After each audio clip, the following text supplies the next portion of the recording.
Assalamualaikum warahmatullahi wabarakatuh. Perkenalkan, nama saya Israwati Husain dengan NIM 432424086. Jadi, di video kali ini saya akan nge-review buku Negeri di Ujung Tanduk. Nah, buku ini dibuat oleh Terlie. Nah, di negeri di ujung tanduk ini memiliki kehidupan yang semakin rusak, bukan karena orang jahat yang semakin banyak, akan tetapi semakin banyak orang yang memilih untuk tidak peduli lagi.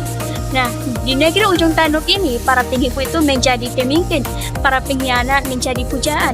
Bukan karena tidak ada lagi yang memiliki teladan, tapi mereka memutuskan untuk menutup mata dan memilih hidup bahagia sendirian. Tapi, di negeri di ujung tanduk ini, setidaknya kawan seorang petarung sejati akan memilih jalan suci. Meski habis seluruh darah di badan, menguap segenap air mata, dia akan berdiri paling akhir demi membela kehormatan. Nah, di buku ini, Thomas adalah tokoh utama dalam novel ini yang berperan sebagai konsultan politik yang sangat cerdas dan pandai berstrategi. Terbukti dia mampu memenangkan calon gubernur 2 periode berturut-turut, bahkan mengalahkan calon pertama. Kali ini ia harus memenangkan seorang calon untuk maju sebagai calon presiden dalam konvensi suatu partai. Namun, usahanya tidaklah mudah. Banyak musuh-musuh politik dan calon tersebut yang ingin menjegalnya. Dimulai dari difitnahnya Thomas membawa 100 kg narkoba dan beberapa senjata teroris. Kejadian tersebut berlangsung di kapal pribadi Thomas yang di dalamnya juga ada kakek, adik, dan Mariam. Akan tetapi, berkat kecerdasan Thomas, mereka itu bisa lolos dari penjara.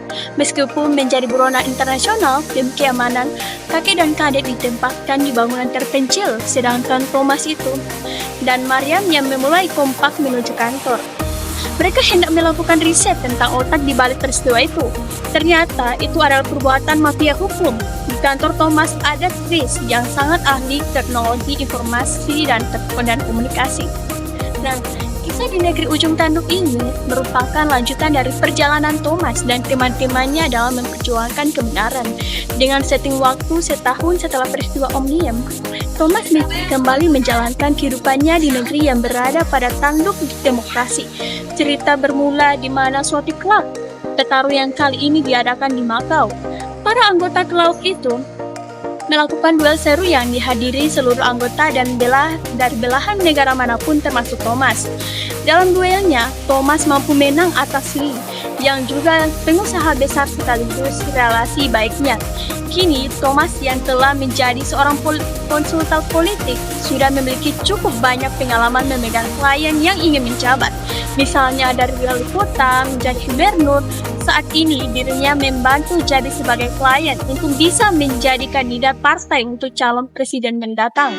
Namun, rupanya sebuah kasus itu dituduhkan pada kliennya dengan tujuan mencoreng nama baik jadi sebagai kandidat. Unsur punya unsur, rupanya itu adalah perbuatan kubu lawan. JD yang tidak senggan-senggan melemparkan kasus korupsi besar-besaran kepada JD. Saat dirinya menjabat sebagai gubernur tahun lalu di negeri di ujung tanduk, kehidupan itu semakin rusak. Bukan karena orang jahat yang semakin banyak, tetapi semakin banyak orang yang memilih tidak peduli lagi. Nah, di negeri ujung tanduk ini, para penipu menjadi pemimpin, para pengkhianat yang menjadi pujaan. Nah, meski habis seluruh darah di badan menguap segenap air mata, dia akan berdiri paling akhir demi membela kehormatan.